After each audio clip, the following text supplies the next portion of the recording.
Solid waste મેનેજમેન્ટમાં reduce, reuse અને recycle concept આંતરરાષ્ટ્રીય લેવલે પ્રચલિત છે.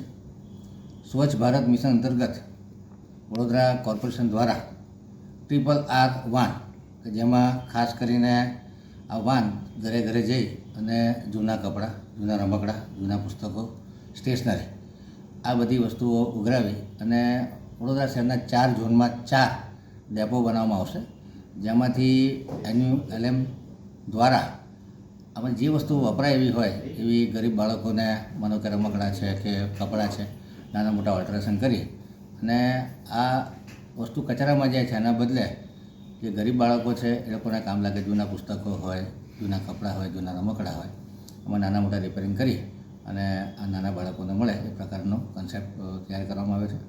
4 ઝોનમાં 4 RRR વાન ઊભી કરવામાં આવશે, 4 ઝોનમાં 4 ડેપો બનાવવામાં આવશે.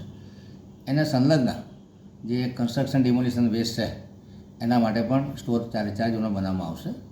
ખાસ કરીને 4 ઝોનમાં જે જગ્યાઓ સિલેક્ટ કરી છે એમાં અટલાદરા, બાયલી, ગાજરાવાડી અને રાત્રિ બજારની આસપાસની જગ્યા, આમ કરીને 4 સ્ટોર બનાવવાનું હજુ ટેન્ટેટિવ નક્કી થયું છે.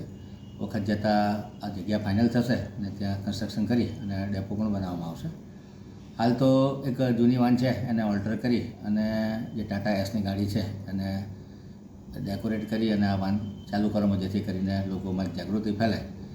આવનારા વખતમાં 4 નવી વાન લઈ અને RRR વાન બનાવવાની અને CND વેસ્ટના સ્ટોર બનાવવાનું આયોજન છે, જેથી કરીને કન્સ્ટ્રક્શન ડિમોલિશન વેસ્ટ જે આખા વડોદરામાં જ્યાં ત્યાં પડેલો હોય છે, બિલ્ડરો, લેબર કોન્ટ્રાક્ટરો, ટ્રેક્ટરો દ્વારા ગમે ત્યાં આ કન્સ્ટ્રક્શન વેસ્ટનું ડમ્પિંગ થતું હોય છે.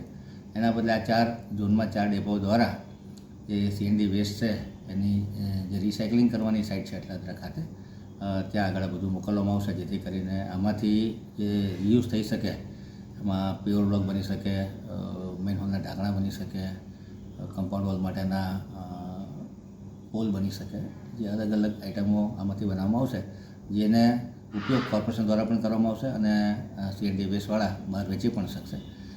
એટલે સોલિડ વેસ્ટ મેનેજમેન્ટમાં સ્વચ્છ ભારત મિશન અંતર્ગત વડોદરા પણ પોતાનું યોગદાન આપવા જઈ રહ્યું છે.